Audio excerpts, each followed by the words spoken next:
सवाल है लो क्या है? जवाब है लो एक है। सवाल है हम यहाँ क्यों इकट्ठा हुए हैं? जवाब है हम यहाँ हमारे अनंत रचयिता का ध्यान एवं उनसे प्रार्थना करने के लिए इकट्ठा हुए हैं। अब हम और हमारे गैलेक्टिक कन्फेडरेशन के सभी भाई बहन, मास्टर हीलर रेश, गार्जियन एंजल्स, काउंसिल मेंबर्स और पूरे ब्रह्मांड में जितने भी दिव्य सभ्यताएं हैं जो उस एक अनंत रचयिता के प्रेम और रोशनी में अपनी सेवाएं प्रदान करते हैं, उन सबको हम आज इस मेडिटेशन में शामिल होने के लिए निवेदन करते हैं और उन सब का आह्वान करते हैं। आज हम सब मिलकर जितने भी लोग आज मेडिटेशन कर रहे हैं उनको, उनके परिवार को और सभी सदस्यों को और वो सभी परिजनों को जिन्हें वो प्रोटेक्ट करना चाहते हैं, उन सबको हम अनंत रचयिता के प्रेम और रोशनी से शुद्ध करते हैं और उस सभी लोगों के आसपास और उनके घरों के आसपास उस अनंत रचयिता के प्रेम और रोशनी का एक बहुत बड़ा सुरक्षा घेरा बनाते हैं, जिसमें किसी भी प्रकार के विचार या व्यक्ति जो सिर्फ खुद की सेवा में कार्यरत हो, उन सभी व्यक्ति या विचारों को इस घेरे में आने से बिल्कुल प्रतिबंधित करते हैं, क्योंकि लो एक है। Good evening master. आज का सत्र 27, ये रिकॉर्डिंग 21 फरवरी 1981 में हुआ है। और इस बुक में जो भी लिखा हुआ है इसको आप मान भी सकते हैं, जान भी सकते हैं और खारिज भी कर सकते हैं। सत्र की शुरुआत करते हैं। राह, मैं राह हूँ, अनंत रचयिता के प्रेम और प्रकाश में मैं आपका स्वागत करता हूँ। हम सब संवाद शुरू करते हैं। डॉन, इस सत्र में हमने सोचा है कि हम एक के कानून की दूसरी पुस्तक की शुरुआत करें जो उस पर ध्यान केंद्रित करेगी जिसे हम अपने अस्तित्व का एकमात्र महत्वपूर्ण पहलू मानते हैं। हालांकि जिम ने 2 प्रश्न पूछे हैं जो उसे पॉल सॉकले ने पूछने के लिए कहा है। मैं वह प्रश्न पहले पूछना चाहूंगा। पहला प्रश्न, पॉल इस समय उसी स्तोत्र को चैनल कर रहे हैं जिसे इगर कैसे ने चैनल किया था, और पॉल को यह जानकारी मिली है कि उन्होंने मिस्र के पिरामिड के डिजाइन और निर्माण के में भाग लिया था। क्या हम क्या आप हमें बता सकते हैं कि उस समय उस प्रयास में उनकी क्या भूमिका थी? रा, यह आपके स्थान समय निरंतरता में 2 बार तथा 2 जन्मों में हुआ है। पहली बार यह भौतिक रूप में लगभग 13,000 वर्ष पूर्व हुआ, जब महासंघ की इकाई एटलांटिस के साथ काम कर रही थी। उसकी याद उसके मन, शरीर, आत्मा परिसर के अचेतन मन में जमा हो गई थी, क्योंकि उसकी इच्छा थी कि वह क्रिस्टल के द्वारा इलाज करने, ध्रुवीकरण करने और हीलर को कैसे चार्ज किया जाता है, इन सब के बारे में याद रखे। दूसरा, पिछले अनुभव के लगभग 1,000 वर्ष बाद, यानी यानी कि लगभग 12,000 वर्ष पूर्व, जिसे आप मिस्र के नाम से जानते हैं, जिसके दौरान इस इकाई ने लोगों की चेतना को तैयार किया कि वे लोग हमें बुलाने में सक्षम हैं, जिसमें हमारे समूह को उन लोगों के बीच चलाने की पेशकश की जा सकती है। इस जीवन के अनुभव के दौरान ये इकाई एक पुजारी और एक शिक्षक था, तथा उसे अटलांटिस में जन्म के दौरान पिरामिड बनाने का अनुभव सिखाने के कुछ विकृति के रूप में याद था। इस प्रकार ये इकाई उपचार के प्रति विकृति के साथ एक के कानून के ठेठ विचार का निर्माता बना गया था, जिसके सहायता से हमारे लोगों ने बाद में इसे भौतिक रूप से मैनिफेस्ट किया। डॉन: दूसरा प्रश्न यह है कि पॉल को यह भी जानकारी मिली है जिसमें यह बताया गया है कि कुछ अलग तरीके के प्राणी या इकाई भी पिरामिड बनाने में सहायता कर रहे थे, जो तीसरी घनत्वता में हमारे अपने पूरे स्वरूप में नहीं थे। वे केवल अपने कमर से ऊपर अपने सिर तक ही दिखाई दे रहे थे, परंतु कमर के नीचे पैरों तक नहीं दिखाई दे रहे थे। क्या इस तरह का इकाई भी पिरामिड बनाते समय थे, और वो कौन थे? रा: यदि आप कल्पना कर सके तो करिए कि अनंत बुद्धिमत्ता हर चीज में मौजूद रहती है, चाहे वो जीवित वस्तु हो चाहे प्राणी हो, क्योंकि ये बुद्धिमान ऊर्जा में कॉन्डिफिल्ड हो जाता है, जिस कारण किसी भी जीवित पत्थर को सोच के द्वारा कोई भी नया आकार दिया जा सकता है। थोड़े समय के लिए अनंत बुद्धिमानिता को मुक्त करने और इस्तेमाल करने से यह सभी क्रमगत या अंतबंधन घनत्वता को अवशोषित करना शुरू कर देती है। इस प्रकार उन लोगों की संक्षिप्त झलक दिखाई देती है जो खुद को विचार के रूप में प्रस्तुत करते हैं। इस प्रकार यह लोग भौतिक रूप में प्रकट होना शुरू होते हैं, परंतु पूरे रूप से दिखाई नहीं देते हैं। यह लोग विचार रूप थे या तीसरी घनत्वता में दिखाई दे रहे थे, जो हमारे समूह के मैनिफेस्टेशन के रूप में हमारी अनंत बुद्धिमत्ता से पत्थर की अनंत बुद्धिमानियता तक संपर्क की पेशकश थी। यह बिल्कुल ऐसा है जैसे कि कोई तस्वीर वहां हो पर हम उस हमारी घनत्वता में देख सकते हैं। डॉन: अनंत बुद्धिमानिता के संदर्भ में क्या आप बुद्धिमान शब्द का वर्णन कर सकते हैं?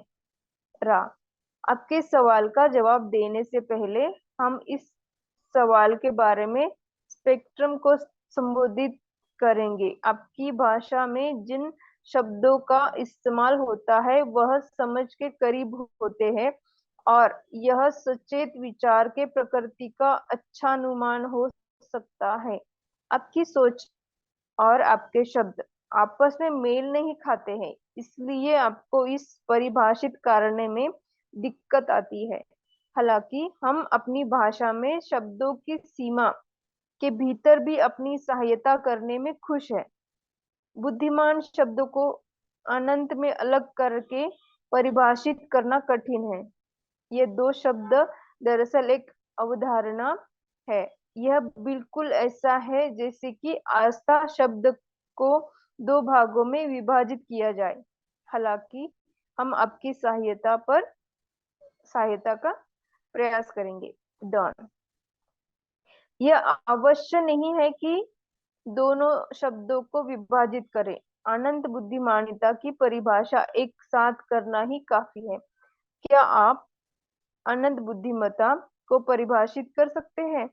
रा: यह काफी सरल और कम भ्रमित करने वाला है।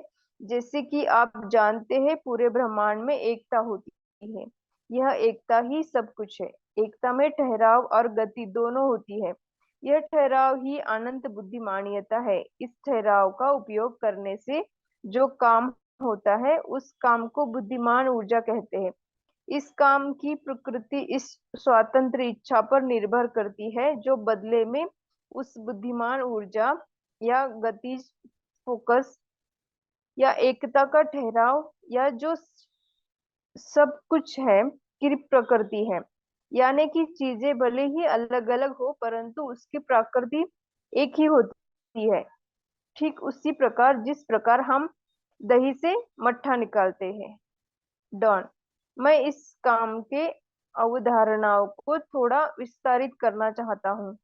भौतिक विज्ञान में न्यूटन के काम की अवधारणा में, जिसे हम बल कहते हैं, जो स्थान में गति करता है, जो कि बल और दूरी का गुना होता है, यानी कार्य बल इंटू दूरी। मैं ये मान रहा हूं कि जिस काम की आप बात कर रहे हैं वह काफी व्यापक शब्द है, जो कि संभवतः चेतना में काम करता है। क्या मैं सही हूँ?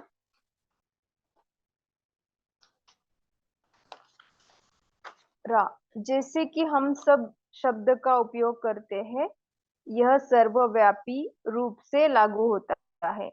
अनंत बुद्धिमानियता में एक लय या प्रवाह होता है, ठीक वैसे जैसे कि एक मध्य सूर्य से एक विशाल हृदय की उत्पत्ति होती है। जैसे कि आप इसके बारे में सोचें या कल्पना करें, इसमें अस्तित्व के ज्वर के रूप में अनिवार्य प्रभाव मौजूद होगा, जो बिना किसी ध्रुवीयता के, बिना किसी समीतता के विशाल और शांत, सभी बाहर के ओर धड़क रहे हैं और बाहर और अंदर की ओर फोकस कर रहे हैं।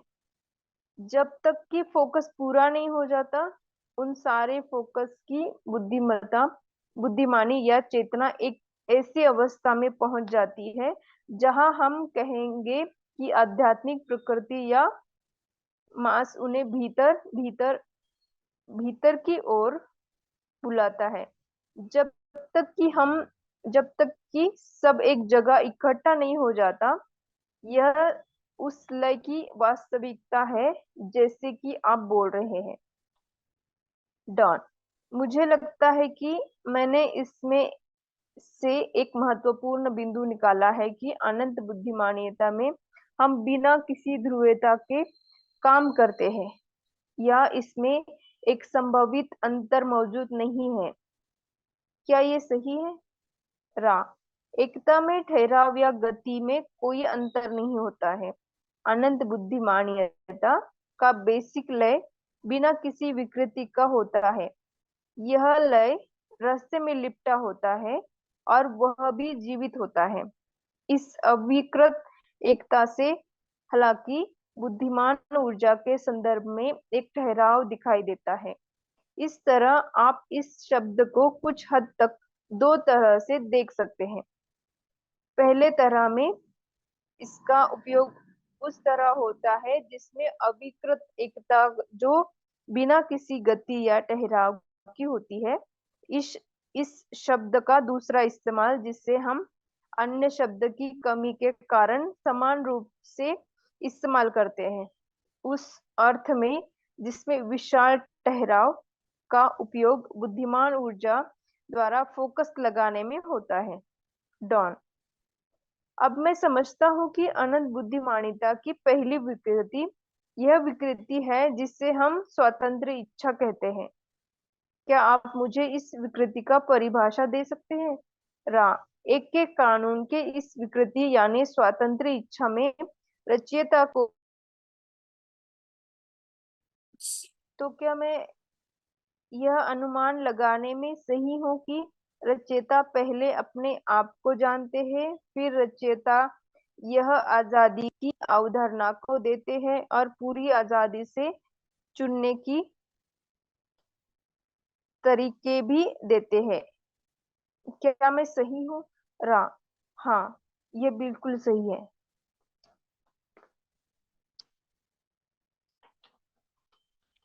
सुनीता जी, आज इतना ही रहने दीजिए। यस,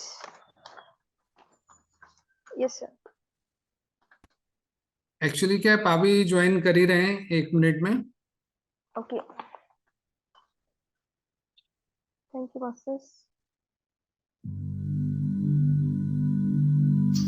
मैं अपना एनर्जी फील्ड सुरक्षित कर रहा हूं। मैं अपना ऑरा लॉक कर रहा हूं।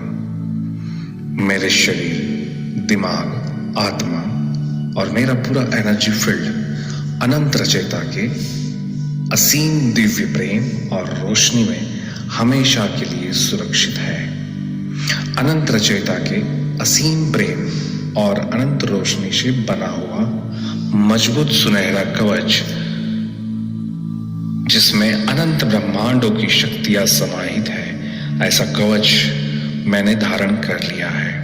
ये सुनहरे सुरक्षा कवच के माध्यम से मेरे घर के तमाम सदस्य और मेरा घर संपूर्ण रूप से सुरक्षित है। जो अनंत रचयिता के प्रेम और प्रकाश में अपनी सेवाएं प्रदान करते हैं, ऐसे ब्रह्मांड की सभी दिव्य सभ्यताओं और मेरे सभी शुभ चिंतक जो मेरे लिए दिव्य प्रेम और शुद्ध पवित्र मन से जो मुझे आशीर्वाद देना चाहते हैं, वो तमाम दिव्य पवित्र चेतनाओं को मैं परमिशन देता हूँ कि जो मेरे साथ दिव्य रूप से कनेक्ट हो सके। बाकी तमाम प्रकार की वस्तु, विचार, व्यक्ति जो खुद की सेवा में ही कार्यरत हो, ऐसे अपवित्र भावनाओं से मेरे एनर्जी फील्ड में आना चाहे, उन तमाम एंटिटी या विचारों के उन रूपों को मैं प्रतिबंधित करता हूँ, क्योंकि ये मेरी फ्री विल है और यही अनंत रचयिता के एक का कानून है। I am protected, I am protected, I am protected. Thank you so much.